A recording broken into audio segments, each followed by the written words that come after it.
Hey guys, Bios Ramos, and today the Miami Dolphins defeated the New England Patriots 22-12, and it was an interesting game.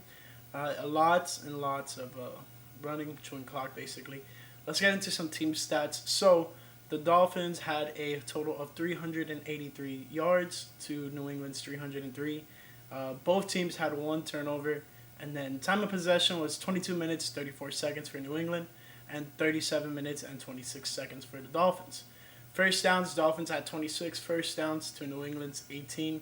So you can say that the Dolphins had a quite a successful day. So yesterday, before we get into anything else, Buffalo Bills went 11-3 on the season so far, so they are the AFC East champions.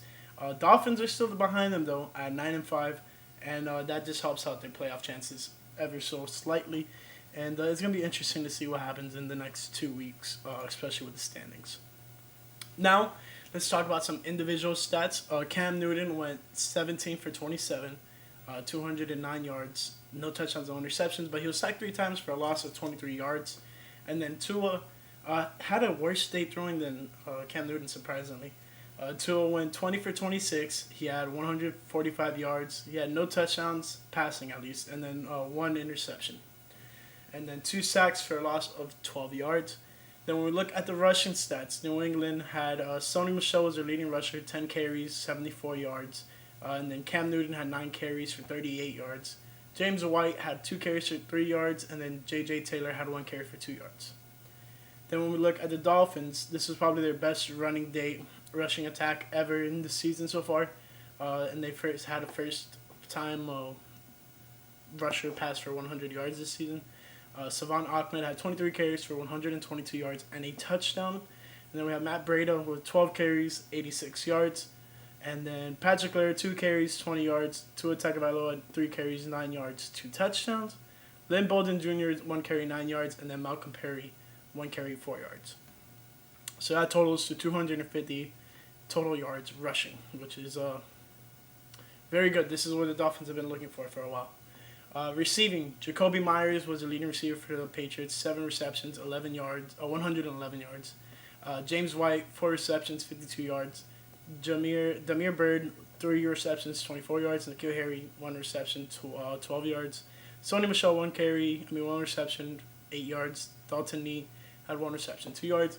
And then for the Miami Dolphins, Darren Smythe was the Dolphins' leading receiver today, 5 receptions, 40 yards. Lynn Bolden Jr. had 6 receptions for 37 yards. Matt Collins had 2 for 18. Isaiah Ford had 3 for 18.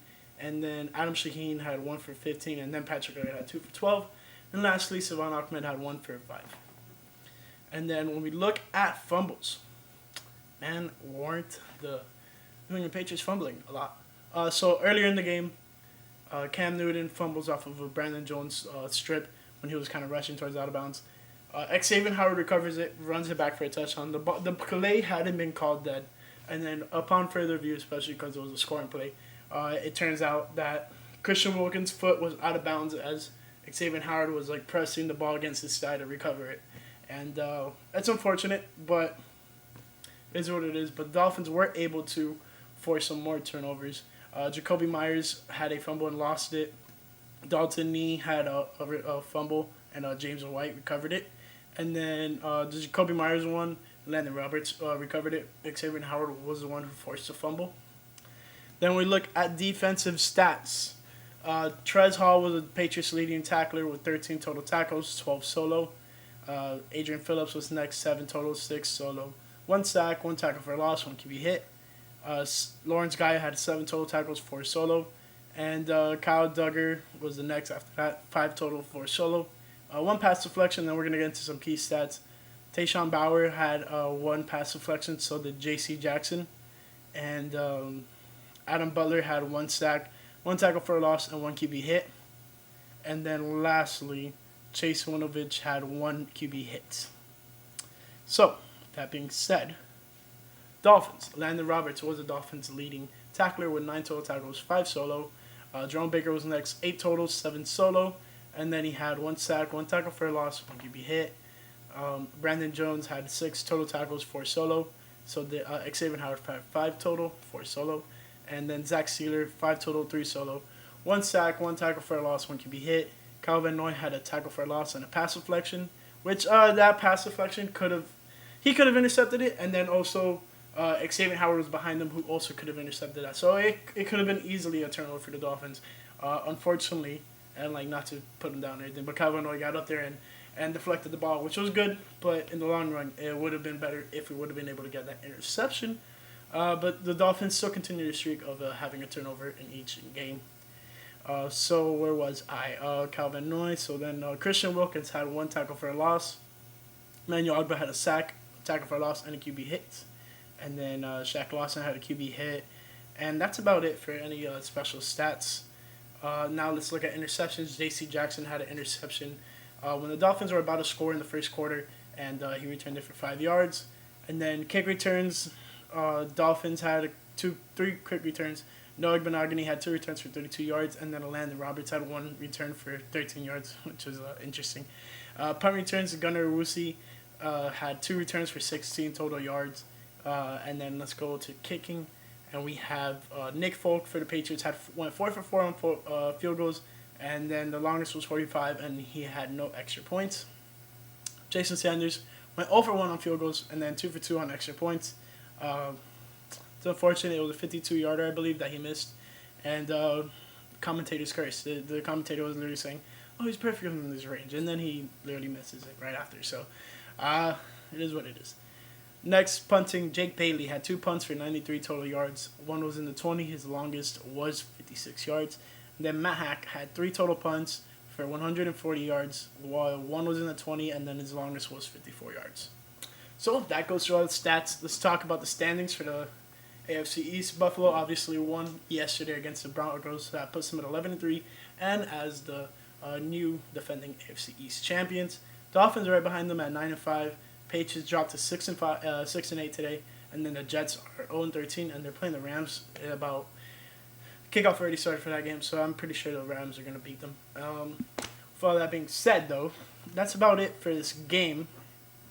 This sets up the Dolphins in a good position, a lot better than it probably was looking earlier today, and especially with Baltimore also winning today, which wasn't good for us, but it was good that the Dolphins were able to get the win, because that helped out a lot with making sure they had a chance to actually make it. Next 2 games are on the road, though. This was the Dolphins' last home game, leaving them with a 5-3 record at home, and they're going to go on the road to play the Raiders and the Bills, who this is going to be interesting. Let's just say that. So, as this stands right now, for the Dolphins, they are still in that 7th spot. They're waiting on the Browns game, and the Colts improved to 10-4, so that doesn't help us. And it's pretty much between Las Vegas, Dolphins, and Baltimore who's going to make it in. It's going to be interesting. If the Browns lose tonight, which is going to be unlikely, they're playing the Giants, who could probably win, but let's be real. It's probably not going to happen. So the Dolphins are still in the thick of things. They just need to keep on winning as long as the Baltimore Ravens win too. And things should be determined by that. With that being said, though, today's game wasn't happy with the first half. Dolphins went scoreless in the first half. And then they were able to put 22 points up in the second half, which was good. But that's something, Dolphins come out in the season, and they have been one of the leading scorers of when they're having a big brain for it here. The Dolphins have been the highest scoring first quarter team, and then they come out in the last couple of games, especially this one, and don't put out any points, and that's very unfortunate when you're trying to just continue pushing your odds to go to the playoffs. And they were able to come out in the second half. Third quarter started with 7 points, and then the fourth quarter is when they put 15 points up.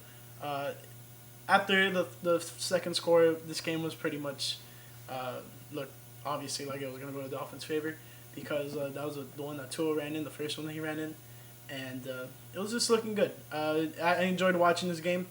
It was a fun game to watch, but lots of running, and I was very happy with the Dolphins' new running style and how they were having success with it today. it's gonna be interesting to see what happens when we play the Raiders. When they play the Raiders, it's gonna be a very tough kind of blow for blow type game, and it's gonna be even more interesting to see whether or not Derek Carr is gonna be playing or if it's gonna be Marcus Mariota. I believe it might be just Marcus Mariota because it would seem that Derek Carr's injury is gonna keep him sidelined for more than just one game. So that's gonna be something to look forward to, and that's about it for this game. It wasn't really much going on, and that's it for this week. I hope you guys enjoy, and see you next week.